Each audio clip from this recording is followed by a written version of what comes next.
Dear listener, think back to a time when everything was better, and problems hadn't been invented yet, and toast was still fresh.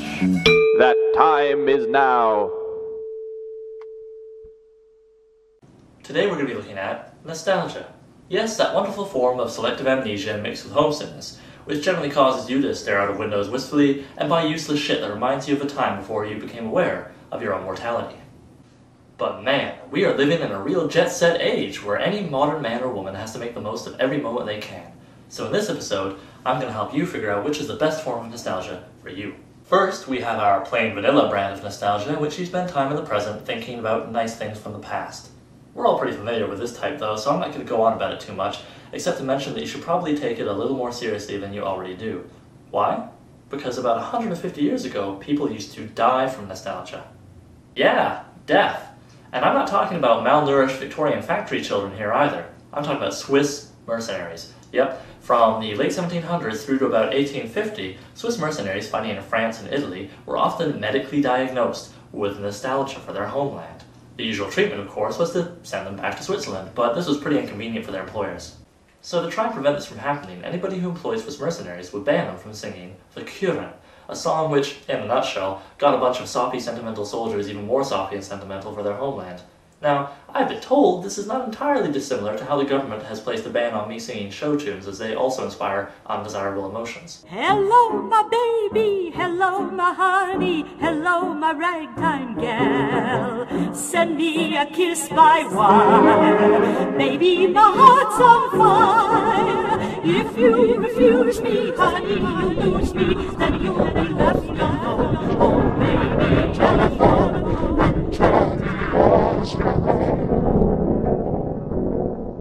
Anyways, by 1870, the entire medical community had concluded that anyone who died of nostalgia was a fucking wiener, and they stopped taking it seriously as a medical condition. Yeah, I said it. Colonial Era Swiss mercenaries were big floppy wieners flapping in the breeze. Two related varieties of nostalgia include what I call time travel nostalgia and premature nostalgia, the former being when someone is nostalgic for a time before their actual date of birth.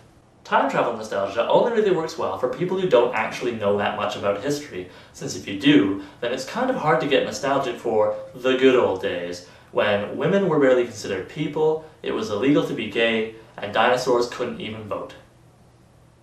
Premature nostalgia can happen to men of any age and isn't anything to be ashamed of.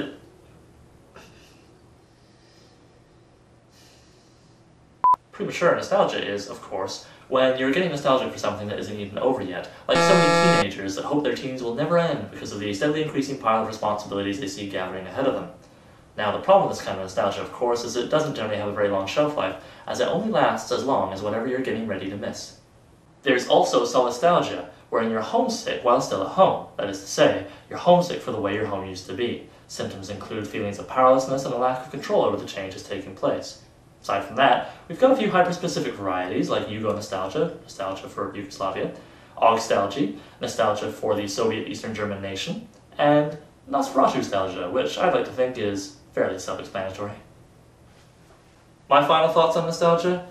Well, I reckon if you're spending all your time looking backwards, then you're not looking forwards, which can have an adverse effect on the present. But then, if you don't look at the past through rose-tinted glasses once in a while, it's hard to be optimistic about the future, which can have a way of making the present unpleasant. Yeah, I think this question maybe is better answered by greater intellects than my own. So to wrap up, I'm going to pass you guys over to a few geniuses, and we'll get their final conclusions on nostalgia.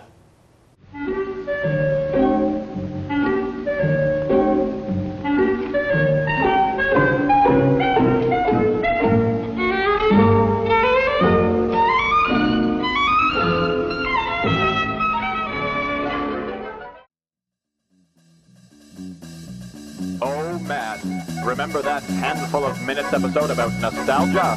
Those were the minutes, weren't they? I also liked the episode where he shoved his feet up the behinds of two koalas and wore them like slippers.